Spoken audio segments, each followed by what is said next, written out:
자, 이번서는 글로벌 인터뷰 유한타증권 유동훈 본부장 함께합니다. 본부장님 어서 오세요. 안녕하십니까. 우리 본부장님 영어 잘하시잖아요. 블룸버그, 막 CNBC 인터뷰 다 하시잖아요. 네. 가셔야죠, 미국에.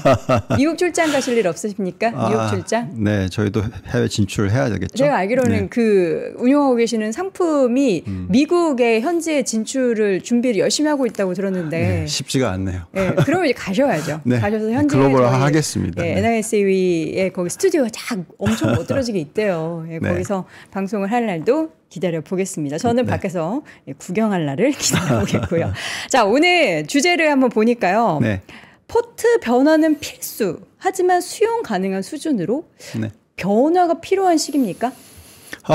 지금 딱 차트를 보고 있으면 뭔가 변화가 일어나고 있다라는 걸 감지할 수가 있죠. 그래서 오늘 들여다볼 부분은 우선은 뭐 경기 침체라든지 뭐 대세 하락장이 시작됐다든지 뭐 9월, 10월은 걱정을 하자 뭐 이런 의견보다는 만약에 혹시라도 9월, 10월 달에 조정이 있다 그러면 기회라는 부분에 있어서의 또 해석을 좀 해드리겠고 그다음에 이제 만약에 이게 기회라면 도대체 뭘 사야 되냐 하는 고민을 할 수밖에 없잖아요. 그래서 그런 부분에 있어서 포트폴리오 변화가 일정 부분 필요하다라는 말씀을 드리겠는데 그냥 뭐 모든 테크 다 팔고 다 금리 민감주로 매수하자 이건 안 된다 이런 얘기입니다.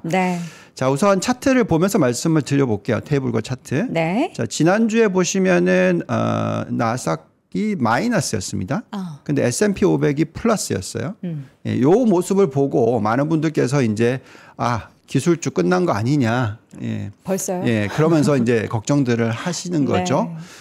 근데 이제 차트를 보면서 요게 또 나오는데 보시면 S&P 500이 이렇게 고점 대비해서 한 10% 빠졌었어요.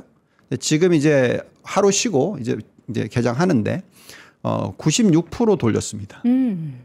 이런 차트 나올 거라고 생각했어요. 사실 솔직히 속으로는. 근데 V자 반등이 저렇게 시원하게 나올 줄이야. 저희가 보여드렸잖아요. 95년부터 2000년도에 거의 5번에 10% 이상의 하락을 보였었을 때 아주 짧게 한 달 내지 2달 빠지면 바로 또 아주 짧게 한 달 내지 3개월 만에 다 되돌린다. 딱 이런 모습이 지금 나오고 있습니다. 이 모습이 나왔다라는 것은 이게 대세 하락장이 아니에요. 그냥 일시적인 하락이었다라는 거고요.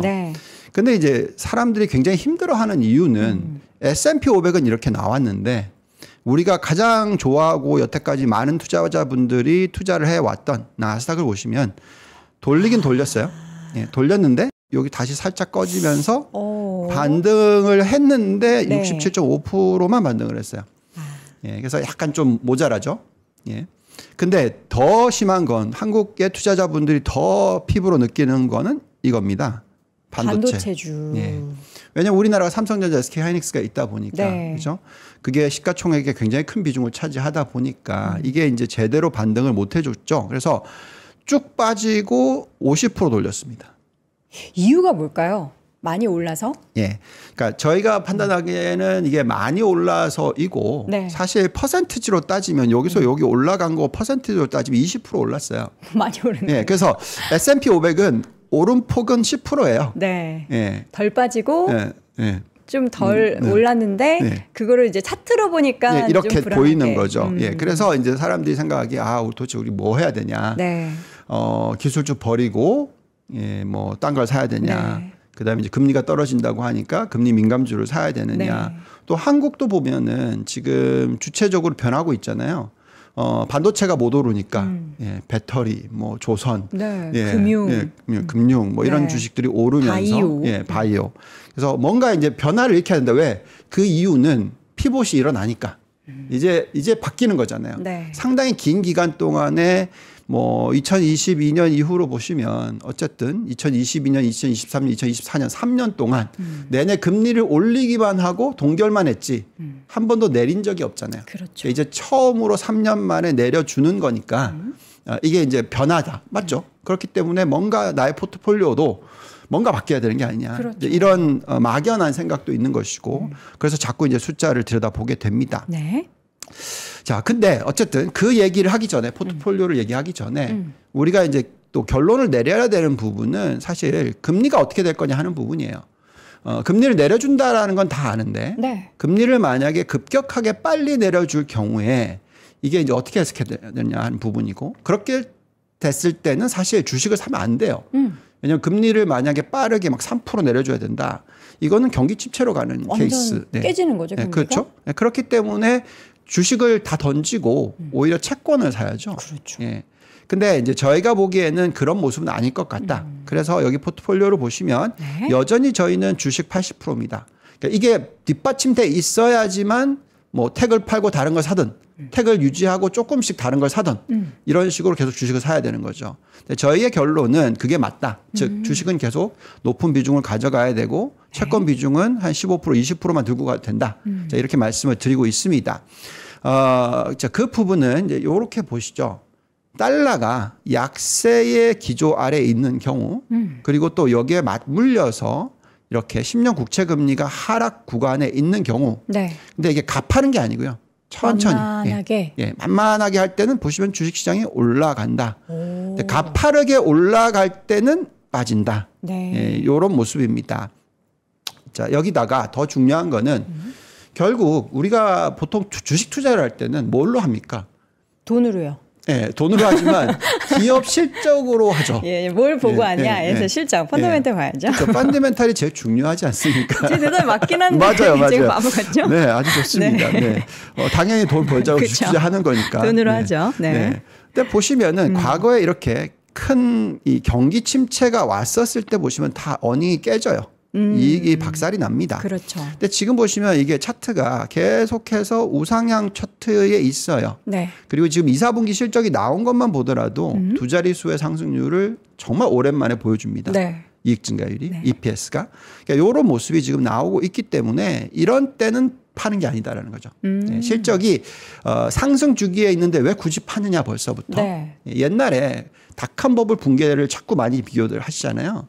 그러니까 98년 10월부터 2000년까지 갔었을 때 이익은 이미 깨지기 시작했어요. 그렇죠. 그때와 지금은 이익이 있고 없고의 차이가 굉장히 크죠. 완전 반대입니다. 예, 그래서 자꾸 말씀드리는 게 98년 그때와 비교하지 말자. 네. 물론 일부 최근에 나온 그 피크를 준비하자는 네. M사의 리포트 때문에 네, 네. 반도체에 대해서 굉장히 부정적으로 생각하시는 분들이 있습니다. 근데 그거는 이제 하드웨어 쪽에 대한 얘기고요. 근데 그것도 사실 뭐 아직은 아직은 아닌 것 같다고 생각하는데 어쨌든 그런 부분 때문에 다들 자꾸 불안한 심리가 네. 지금 굉장히 자극되고 있는 거죠. 왜냐하면 시장이 훅 한 달 만에 10% 빠졌었으니까. 그러니까요. 예, 나스닥은 한 달 만에 15% 빠졌고 네. 반도체는 한 달 만에 27%나 빠졌었으니까. 와, 많이 빠졌어요. 예, 항상 이런 리포트가 나오면 이 정도로 흔들기가 나와요. 근데 다행인 거는 이 흔들기가 여기서 끝나는 것 같다라는 생각이 드는 거라서 저희는 다행스럽다고 생각하고 있습니다. 네. 자, 그래서 결국은 우리가 어떤 큰 위기에 봉착하느냐 안 하느냐 하는 부분은 경기 침체가 오느냐 안 오느냐예요. 여러 번 말씀을 드렸습니다만 금리를 처음으로 내려주기 시작해서 12개월 안에 경기 침체가 온다라는 네. 가정이 들어가면 미국 증시는 그 1년 동안에 10% 이상 빠집니다. 그렇지만 만약에 1년 안에 경기 침체가 오지 않으면 그 1년 동안에 최소 15% 오릅니다. 그래서 그게 평균값이에요. 근데 이제 저희가 계속 말씀을 드리는 거는 1년 안에 경기 침체가 올 가능성은 거의 없다 정도. 뭐 2년 안에 올 확률은 좀 있다 정도. 네. 이렇게 저희는 판단하고 있습니다. 근데 일부 많은 분들께서 이 장단금리 차 역전 현상이 지금 해소가 됐잖아요. 10년 마이너스 2년짜리가 이제 0입니다. 예, 그러다 보니까 여기서부터 여기까지의 걸린 기간이 2년 2개월이 됐어요. 네. 예, 길었죠. 네. 보통 과거에 보통 이 기간이 한 24개월 정도 되고 20 몇 개월 돼요. 근데 2년 2개월이면 26개월이잖아요. 그러니까 이제 됐으니까 이제 조금 있으면 여기 올라가기 시작하면 경기 침체 온다. 뭐 이렇게 고민을 하시는 거예요. 근데 저희가 계속 말씀드리는 거는 중요한 차트는 사실 이거다. 10년 마이너스 3개월이다. 요 차트다. 네. 그래서 이게 얼마나 빨리 돌아오고 그리고 플러스 되느냐에 따라서 저희는 경기 침체의 시그널을 판단할 건데 네. 왜 장단금리 차를 가지고 경기 침체를 논하냐면 장단금리 차가 역전이 됐었을 때 은행의 대출이 감소할 확률이 높아요. 왜냐하면 마진이 축소가 되기 때문에 예, 예금보다 대출 금리가 낮아지면 네. 당연히 그것 때문에 경기 침체가 오는 겁니다. 근데 지금 보시면은 이게 여신의 증가 추이인데요. 보시면 과거에 이렇게 바닥을 찍고 올라가기 시작하잖아요. 그리고 나서 다시 떨어지기 시작하면서 경기 침체 오죠. 네. 그죠? 올라가고 떨어지면서 오죠. 그죠? 올라가고 떨어지면서 옵니다. 네. 올라가고 떨어지면서 옵니다. 네. 근데 다 보시면 고점이 어디죠? 10%가 넘죠? 네. 여기도 8%였고 떨어졌지만 다시 올라가서 10% 깨니까 왔죠. 네. 그러니까 지금 이제 겨우 2.9%예요. 그러니까 이 추세로 가면은 10% 먼저 올라가고 그리고 꺾여서 내려오기 시작할 때부터 걱정하셔야 된다. 지금 그 시기가 한 내년 언젠가로 예상이 되는 건가요? 잘 모르는 거죠. 그거는 누구도 알 수 없다. 네. 지금은 어쨌든 여신이 늘고 있다는 네. 겁니다. 그러면 연체율이 다시 떨어지는 구간이 나와요. 올라가기보다는. 많은 분들께서 신용카드 연체율 걱정들 많이 하시는데 네. 사실 그런 거를 지금 걱정할 때가 아니다라는 얘기를 해드립니다. 자, 보시면 이게 이제 은행의 대출 심사 기준이에요. 보시면 요게 이제 요 차트들이 보시면 여기 보면 신용카드 그리고 상업용 대출 네. 그리고 오토론 네. 예, 그 이외에 그 네, 가계 소비 대출 다 보시면 다 떨어지고 있잖아요. 그러니까 심사 기준이 어떻게 되고 있다? 강화되는 게 아니고 이렇게 올라가는 게 아니라 이렇게 올라가는 게 아니라 떨어지고 있다. 올라가는 때 경기 침체가 오죠. 네. 예, 떨어지고 있는데 안 옵니다. 예, 그래서 계속 말씀을 드립니다만 지금 현재 시점에서는 은행 대출이 늘고 있고 그리고 가계 소득이 안정적으로 늘고 있고 네. 여기에 좀 오버하면서 소비하고 있는 그런 환경인데 그렇게까지 걱정해야 되냐?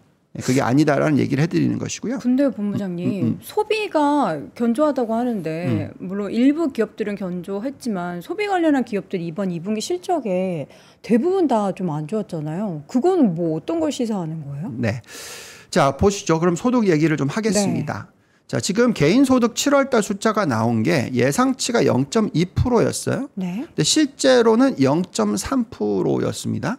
예, 곱하기 12 하면 네. 예, 3.6%인 거죠. 네. 그럼 이 정도의 소비가 일어나고 있다. 그러면 이거는 아주 좋은 것도 아니고요. 아주 안정적인 부분인데 문제는 이제 완전히 틀려지는 거죠. 누가 잘하느냐에 따라서. 그래서 제가 소비주에 대해서 얘기할 때는 네. 그 판단 기준을 뭘로 딱 놓고 봐야 되냐. 그러니까 어떤 소비주를 사야 되느냐 하는 네. 부분에 있어서 그러면 보면 매출을 지금 우리가 명목 성장률 몇 프로 시대에 지금 살고 있냐면 4%에서 6% 사이의 시대에 살고 있어요.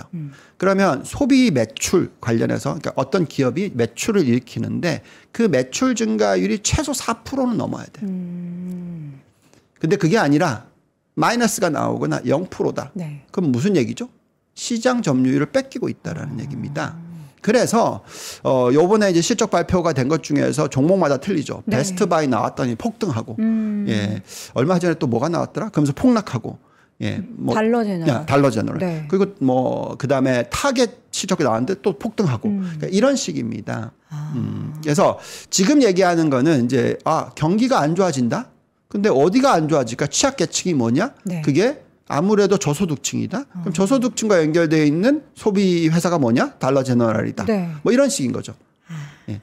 그래서 저희는 그것보다는 사실은 그 회사 자체가 얼마나 경쟁력이 있느냐가 더 중요하다라는 말씀이고요. 네. 또 그 부분에 있어서 너무 걱정하실 필요가 없는 게 지금 소득이 이렇게 됐지만 보시면은 저축률은 떨어지고 있어요. 예. 떨어진다라는 이게 안 좋게 해석하실 수는 있겠으나 네. 네. 저는 안 좋게 해석한 게 아닙니다. 왜냐하면 지금 이게 무슨 얘기냐면 소득 느는 것보다 네. 소비 느는 게 좀 빨라요. 그러니까 지금 소득 저축 안 하고 소비한다. 그렇죠. 그러면 그 소비 그러니까 다시 계산해 봅시다. 아까 3.6%의 소득 증가율. 네. 근데 소비 증가율은 5% 6%. 네. 그러니까 매출 증가율 5% 6% 이렇게 나오는 거죠. 네, 네. 그럼 이거는 계속해서 어느 정도 올라가는 부분이죠. 근데 이제 저축률이 떨어지는 거는 과거에도 정말 많이 떨어졌던 적이 있죠. 근데 이제 저축률을 보는 것보다는 저는 뭘 봐야 되냐고 생각하냐면 가계의 부채 비율을 봐야 돼요. 가계 부채 비율. 네.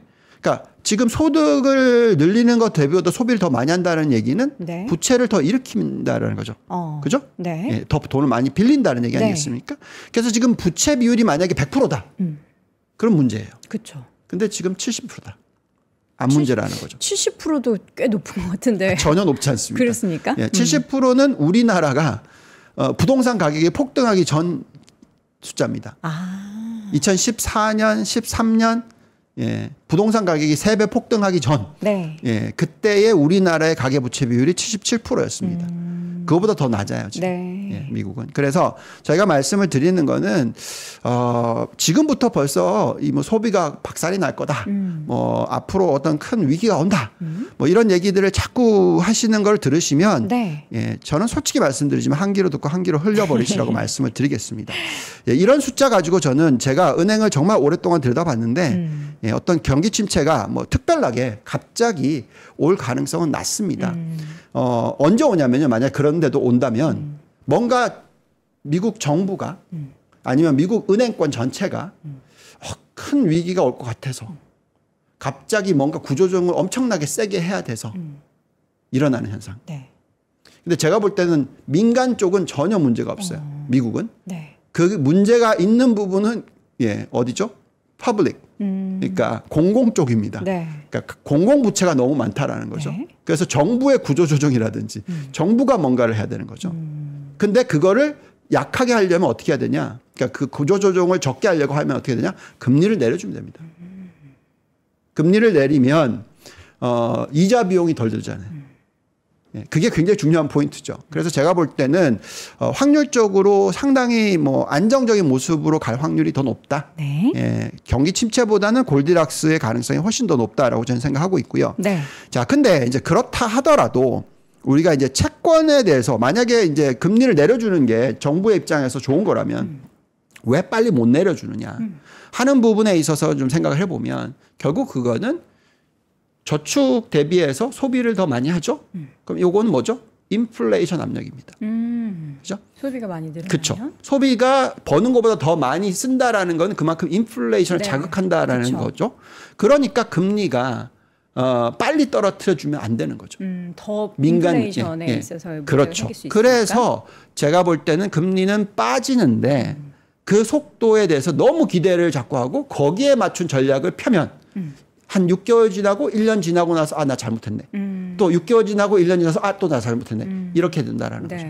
일시적으로는 괜찮아요. 네. 그러니까 예를 들어서 지난 한 2달 동안에 금리가 여기 보시면 요렇게 확 올라갔다가 이렇게 훅 빠졌잖아요. 네. 예. 요럴 때는 괜찮죠. 그렇지만 또 다시 올라가잖아요. 지금 네. 최근에 보시면.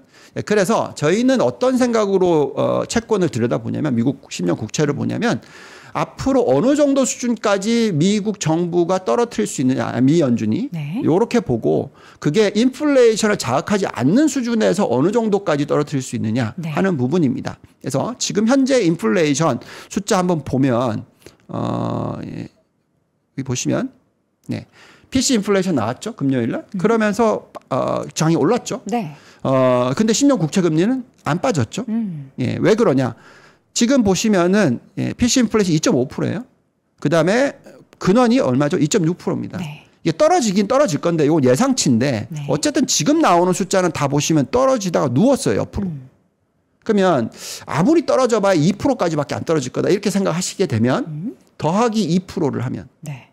그러니까 이 정도는 금리를 부여해야지 인플레이션을 누른다라는 거죠. 그러면 4% 정도까지 떨어뜨리는 거지. 그거를 막 3%, 2%까지 막 떨어뜨릴 거다. 이게 아니란 말이죠. 네. 그래서 그걸 되돌아가서 생각을 해보면 왜냐하면 여기 보시면 이게 문제예요. 그러니까 소비 부분에 있어서는 이렇게 떨어지는데 그죠? 서비스 부분에 있어서 소비 관련된 부분은 이제 인플레이션의 자극이 떨어지는데 만약에 자꾸 금리를 내려주면 이렇게 예, 뭐죠? 원자재 쪽이 튀고 올라갈 수 있다는 거죠. 그래서 이게 사이클을 시작하는 거거든요. 네. 인플레이션에 있어서는 뭐죠? 제일 먼저 시작하는 게 코스트 푸시 인플레이션. 비용이 올라감으로 인플레이션. 그다음에 나중으로 연결되는 게 그 디맨풀 인플레이션. 그러니까 수요의 증가에 따른 인플레이션. 이렇게 연결된단 말이죠. 지금 요걸 보고 있으면 어쨌든 이 원자재 가격이나 이런 것들이 빠져줬기 때문에 이제 쫓아가는 거죠. 서비스가. 근데 요게 다시 튀기 시작하면 네. 또 다시 요게 누웠다가 다시 올라가게 되면 진짜 골치 아픈 케이스가 되는 거죠. 그래서 제가 말씀드리는 거는 이런 차트가 나올 거다. 그래서 미국의 10년 국채 금리는 올해 연말까지 3.8 우리 봤었잖아요. 3.7. 네. 그 정도가 바닥인 거고 내년 연말 정도 봤었을 때가 3.5 정도. 이것과 연결시켜 보면 결국은 우리가 미 연준이 금리를 언제 얼마나 내려줄 거냐 하는 부분에 있어서는 지금 요게 예측인데요. 저는 여기까지는 괜찮아요. 네. 지금 패드와치는 2025년 1월까지는 괜찮은 정도의 숫자를 얘기를 합니다. 네. 무슨 얘기냐면 여기서 0.5. 그죠? 네. 여기서 0.5. 그리고 여기서는 죄송합니다. 여기서 0.25. 네. 여기 0.5. 그다음에 또 0.25, 0.25까지. 그럼 네. 요거를 다 더하면 얼마죠? 1.25%. 예. 1.25%를 떨어뜨리는 정도까지는 괜찮아요. 왜? 왜냐면 그게 4% 숫자잖아요. 4에서 4.25%. 그렇죠. 그리고 인플레이션 2.5면 그 정도 눌러주는 거다는 거죠. 네. 예. 그래서 여기까지 가는 시간이 중요합니다.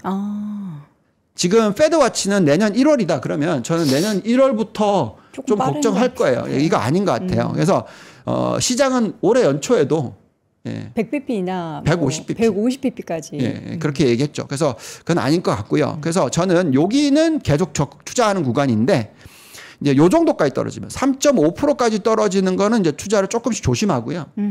정말로 많이 떨어뜨려서 3%대 중반 밑으로 떨어뜨리면 걱정한다. 무슨 얘기냐면 이겁니다. 현재의 금리, 그러니까 기준금리 네. 마이너스 인플레이션을 했었을 때 이 숫자가 1.5에서 2% 사이에 있을 때는 괜찮다. 네. 그 정도까지는 괜찮다. 네. 근데 그게 아니라 더 떨어뜨려서 그죠? 인플레이션 계속 2.5인데 그러면 그게 1% 밑으로 떨어지기 시작하잖아요. 0%까지 가면 진짜 그때는 벌써 이미 시장이 하락하기 시작했을 때고요. 그 걱정된다는 거죠. 반대로 4%까지 떨어뜨렸는데 너무 많이 떨어뜨린 거면 혹시나. 그래서 인플레이션이 막 치고 올라가서 2.0으로 가는 게 아니라 다시 3% 올라갔다. 그럼 또 1이 되는 거죠. 그래서 그 두 개를 같이 보시면 됩니다. 네. 그래서 인플레이션이 다시 치고 올라가서 그 실질 기준금리가 1.5%가 깨지느냐 안 깨지느냐. 2% 좀 가게 되면 조금씩 걱정하시고 이런 거죠. 그래서 저희는 굉장히 이게 중요한 포인트라고 생각합니다.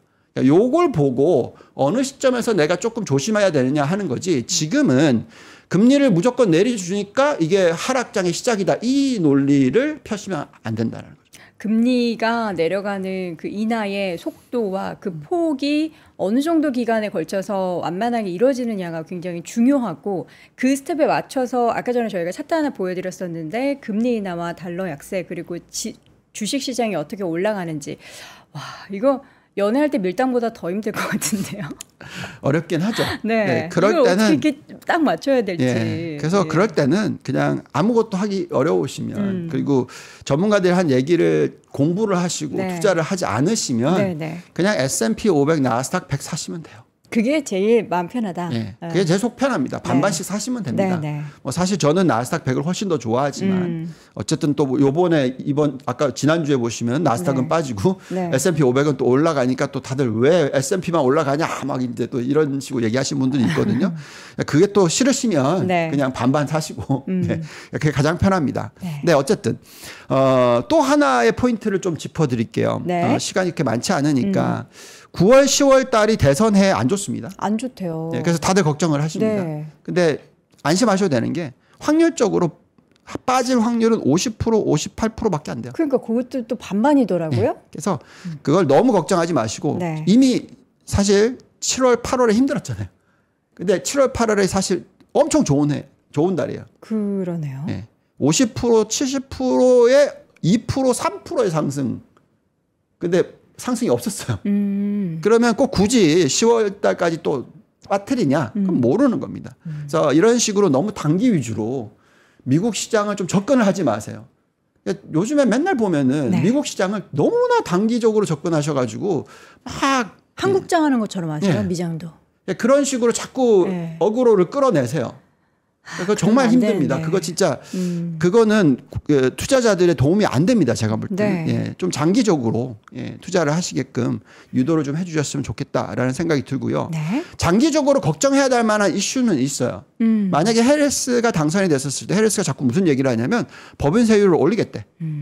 예, 얼마까지? 28%까지 올리겠답니다. 지금 21%인데. 네. 그게 언제부터 적용이 되냐면 2026년부터 적용이 됩니다. 만약에 상하원 다 통과를 해야 됩니다. 네. 그래서 아직까지 여유가 많죠. 네. 예, 내년 말까지는 괜찮죠. 네. 그리고 또 상하원도 통과를 해야 되니까. 근데 네. 됐다고 칩시다. 그렇게 계산을 하면 어떤 숫자가 나오냐면 S&P 500의 ROE가 2.3%포인트 하락하고요. 나스닥의 ROE가 2.7%포인트 하락합니다. 네. 그렇게 됐었을 때 올해 연말까지 S&P 500의 상승 여력은 없어요. 그리고 내년에는 상승 여력이 생기는데 한 10%. 그다음에 또 내후년에는 한 30%. 네. 이렇게 됩니다. 그래서 예상했던 것보다 훨씬 매력도가 떨어지는 건 맞아요. 당연하죠. ROE가 깎이니까. 근데 제가 볼 때는 나스닥을 보시면 오히려 떨어지긴 떨어지는데 훨씬 더 감당 가능한 수준으로 떨어지는 거죠. 예. 그래서 물론 떨어지는 폭은 더 큽니다만 지금 현재 저희가 바라보는 나스닥의 매력도가 훨씬 높기 때문에 물론 이 부분에 대해서 걱정은 하셔야 되겠지만 그래도 너무 걱정을 하셔서 뭐 다 도망가자 이건 아니다라고 말씀을 드립니다. 네.